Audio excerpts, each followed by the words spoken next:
গেছে, কিন্তু ভেতরে আগুন থাকে। আপনারা হয়তো অনেকে মনে করবেন শ্রীপাদ সুন্দরানন্দ প্রভু আজ হয়তো জগতে নাই,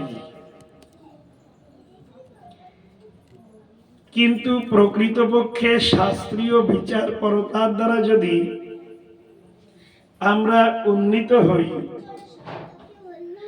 তবে প্রকৃতপক্ষে বিচার্য বিষয় এইরূপ, তিনি আগেও ছিলেন, তিনি এখনো রয়েছেন।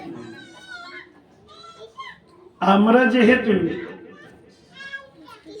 সেই প্রভুকে প্রত্যক্ষ দর্শন করেছি, এখন আমাদের অন্তরালে চলে গেছে, এই জন্যই মনে হচ্ছে বোধহয় তিনি নাই। কিন্তু যদি তার ভাব, যদি তার বিচার, যদি তার শিক্ষা, যদি তার সেই ভজনাদর্শকে হৃদয়ে বরণ করি, তবে সুন্দরানন্দ প্রভু আমাদের সকলের সম্মুখেই রয়েছেন, আমাদের সকলের মধ্যেই রয়েছেন। এ দিব্য অনুভূতি অবশ্যই লাভ হবে। আজ প্রভুর সেই অপূর্ব যে ভজন পীঠ, সেখানে আজ আমরা উপনীত হই তারই সুখের দ্বারে ভগবান শ্রী গোপালের সুখ উৎপাদনমূলক কিছু কথামৃতকে শ্রবণ এবং কীর্তন করব।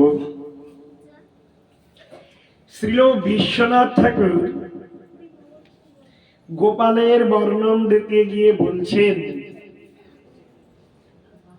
মধুর মৃদুল চিত্ত প্রেম মাত্রৈক বিত্ত স্বজন রচিত বেশ প্রাপ্ত শোভা বিশেষ বিবিধ মণিময় অলঙ্কার মান সর্বকাল স্ফুরত এব শ্রীল গোপাল দেব। যার চিত্তটা মধুর এবং মৃদুল। আমাদের গৌরী মঠে কোথাও ঢাক বাজে না। ঢাক যখন বাজে তখন মনে হয় বন্ধ হলেই বাঁচা যায়। ধুনুচির যে ধোয়া, সে ঠাকুর ঘরে দেওয়া হয় না, কেন অনেক ধোয়া গোপালের কষ্ট হবে, তাই হালকা ধূপের ধোয়া দেওয়া হয়। অনেক জোরে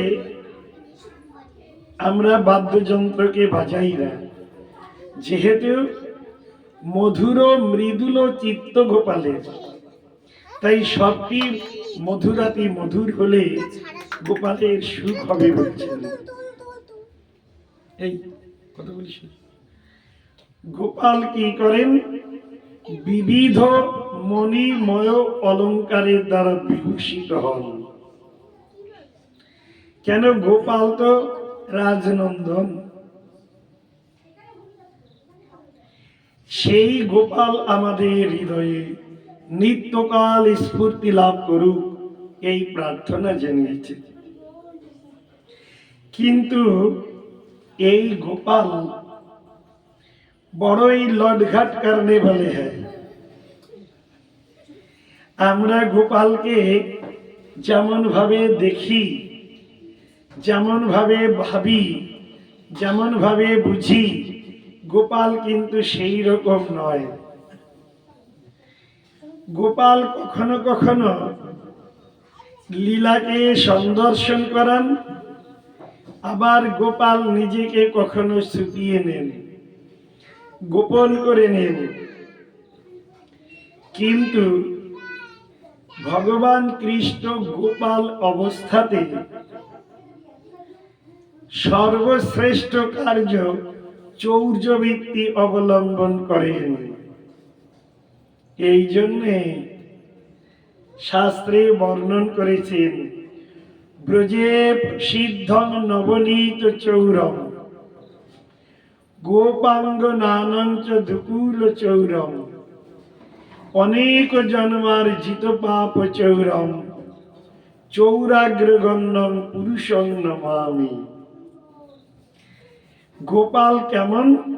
ব্রজের প্রসিদ্ধ নবনীত চোর। এ জগতে যদি কেউ কিছু চুরি করে তাকে কেউ কখনো ভালোবাসে? কিন্তু গোপাল প্রসিদ্ধ চোর হলেও সেই গোপালকে সিংহাসনে বসিয়ে তার অভিষেক, তাকে বস্ত্র পরানো, তাকে মালা পরানো, বাঁশি পরানো, মুকুট পরানো, কত সুন্দর রাজভোগ দেওয়া সর্বকার্য ভক্ত করে থাকেন। কিন্তু এই গোপাল নাম ডাক চোর বলছেন, প্রসিদ্ধ চোর। কি চুরি করেন? নবনীত চৌর, মাখন চোরা।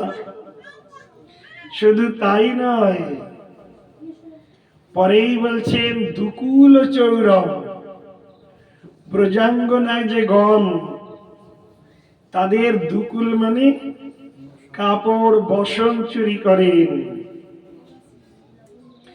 এই জন্যে বৃন্দাবনে যমুনার কূলে একটি ঘাট রয়েছে, চির ঘাট। চয় দীর্ঘি র চির মানে ও বসন বা কাপড়া। শুধু তাই নয়, অনেক জন্মার্জিত পাপ চৌরম, অনন্ত অনন্ত জন্মের যত পাপ তাকেও তিনি চুরি করে নেন। এইরকম অগ্রগণ্য যে চোর, তাকে আমি বারংবার প্রণাম করি বলছে। কিন্তু এই গোপাল কি করেন? গোগণকে পালন করেন। গো মানে গাভী। তিনি গোচারণ লীলা করেন। আবার গো মানে ইন্দ্রিয়, ইন্দ্রিয়গণের প্রতিপালন করেন তিনি। আবার গো মানে পৃথিবী, পৃথিবীকেও তিনি প্রতিপালন করেন। তাই তিনি গোপাল বা গোবিন্দ। একবার মা যশোদা দেবী ভগবান শ্রী গোপালকে বলছেন, দেখ লালা, তুই তো রাজার ছেলে, অনেক ব্রজগোপীগণ এসে তোর নামে অনেক নালিশ করে। তুই নাকি বিভিন্ন ব্রজবাসীর ঘরে প্রবেশ করে নানান সময়ে এই ক্ষীর সর ননি মাখনকে চুরি করিস। কিন্তু ভালো করে বিচার করে দেখ, তুই তো রাজনন্দন, রাজার ছেলে। রাজার ছেলে হয়ে যদি এইরূপ চৌর্যবৃত্তি অবলম্বন করিস, তবে লোকে কি বলবে? দেখবেন অনেক ছেলে মেয়ে বড় জেদি হয়। আপনি যদি ছেলে মেয়ের দোষকে দেখিয়ে দেন, ও আরো ওইটাকে বেশি করে করবে। যদি বলেন তো ঠান্ডা লাগবে, জল ঘাটিস না, জেদি যদি হয় বেশি করে জল ঘাটবে। এখন নন্দাত্মজ যে কৃষ্ণ গোপাল, তাই গোপালকে মা যশোদা যখন বলেছেন, তখন গোপাল ভাবছেন, আগে তো কখনো কখনো কোনো ব্রজবাসীর ঘরে ঢুকে চুরি করতাম। মা যখন আমাকে সার্টিফাই করেছে তুই চোর, এবার আমাকে ভালো করে চুরি করে উপযুক্ত চোর বানতে হবে। শ্রীদাম দাম বসুদাম মধুমঙ্গলকে ভগবান গোপাল বলছেন, আজকে রাত্রিতে আমরা সকলেই আমার যে আসল জীবনের উদ্দেশ্য সেইটি সম্পাদন করব। শ্রীদাম দাম বসুদাম মধুমঙ্গল ভাবছেন কি কার্য সমাধান করবে কানাই কি জানি। যখন রাত্রি হয়েছে তখন সখাগণকে ডেকে নিয়ে গোপাল এক ব্রজবাসীর ঘরে প্রবেশ করেছে।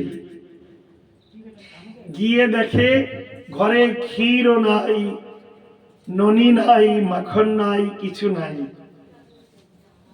সরাসরি রান্নাঘরে প্রবেশ করেছে। গিয়ে দেখে উননশালাতে সেখানে দুধও নাই, দইও নাই। ভগবান কৃষ্ণ সখাদের বলছেন, যখন আমাদের ভোজন সামগ্রী নাই, তবে নিতে এসেছিলাম, এবার কিছু দিয়ে যাব। সখাগণ ওই রন্ধনশালাতে আদর করে মলমূত্র পরিত্যাগ করে বের হয়ে গেছে। কৃষ্ণ বলছেন, মা বলেছিল তুই নাকি লটঘাট কারণে বলে, তাই কিছু তো করতে হবে। সঙ্গে সঙ্গে এই রন্ধনশালা থেকে গোশালাতে প্রবেশ করেছেন। গিয়ে গরুর বাছুরের গলার দড়িগুলো খুলে দিয়ে পালিয়ে গেছে। যদি বাছুরের গলার দড়ি খুলে দেওয়া হয়, তবে সেই গায়ের বাটে কখনো দুধ থাকে? সব দুধকে খেয়ে নিয়েছে। সকালবেলাতে বৃন্দাবনে যারা ব্রজবাসী ব্রজবাসিনী, তারা কখনোই সূর্য উদয়ের পরে গোদহন কার্য করে না। সূর্য উঠার আগেই দুধ দুয়ে গরম গরম দুধ গোপালকে ভোগ লাগায়। কারণ সারা রাত্রি ধরে গোপাল কত জায়গায় লীলা করেছে, কত অভুক্ত, তাই একেবারে প্রত্যুষ লগ্নেই গোদহন কার্য করেই গরম ঈষদুষ্ট দুধকে গোপালের ভোগ লাগায়। যখন ব্রজবাসী ব্রজবাসিনী গোশালাতে প্রবেশ করেছে, দেখে একটি গরুর বাটের দুধ নাই। যারা ব্রজবাসী তারা নন্দ মহারাজকে বলছেন, নন্দ দেখো, তোমাকে কর দিই, তোমাকে রাজা বলে বহুমানন করি, কিন্তু তোমার এই ছেলেটা এত বিচ্ছু বদমায়েশ, একে একটু শাসন করে শোধন করো। আর যারা ব্রজবাসিনী মাতৃস্থানীয়, তারা নন্দরানীকে বলছেন, আরে যশোদা, একটি মাত্র ছেলে, এই 80 বছর বয়সে পেলি, কিন্তু একটি ছেলের যত্ন করার মতো সামর্থ্য নাই, তবে জন্ম কেন দিলি? দেখুন, কোনো কথা বললে পুরুষের যদি রাগ না হয়, নারী জাতির রাগ হয় শতগুণ। দেখবেন, পুরুষ লোককে যদি নিন্দাও করেন সহজে রাগ করবে না, কিন্তু নারী জাতির সামান্য পান থেকে চুন খসলেই একেবারে রেগে বোম। যশোদা দেবী প্রধান নেতা হলেন। আমার ছেলের জন্য আমি শ্যামলী, ধবলী, অরুন্ধতী, বৃন্দা, সুরভি, এই 5টি গায়ের দুধ মা যশোদা দেবী নিজে হাতে দোয়াতেন। তাই দিয়ে ক্ষীর সর ননি মাখন তৈরি করে গোপালকে খাওয়াতেন। নন্দ মহারাজের ঘরে 9 লক্ষ ধেনু, কিন্তু সব গরুর দুধ কিন্তু গোপাল খেতেন না। জানবেন, এই জন্যে মহাপ্রভু বলেছেন না, আমি যাত্রার বাড়ি যাই না, যাত্রার হাতে খাই না। যে কোনো দুধ গোপাল গ্রহণ করতেন না। আপনাদের দেশে তো চারিদিকে জার্সি গাই, এই জার্সি গাইয়ের দুধ তো ভগবান কোনোদিন স্বীকার করেন না। কেক গ্রহণ করলে ক্যান্সার হয়। যশোদা দেবী কৃষ্ণকে বলছে,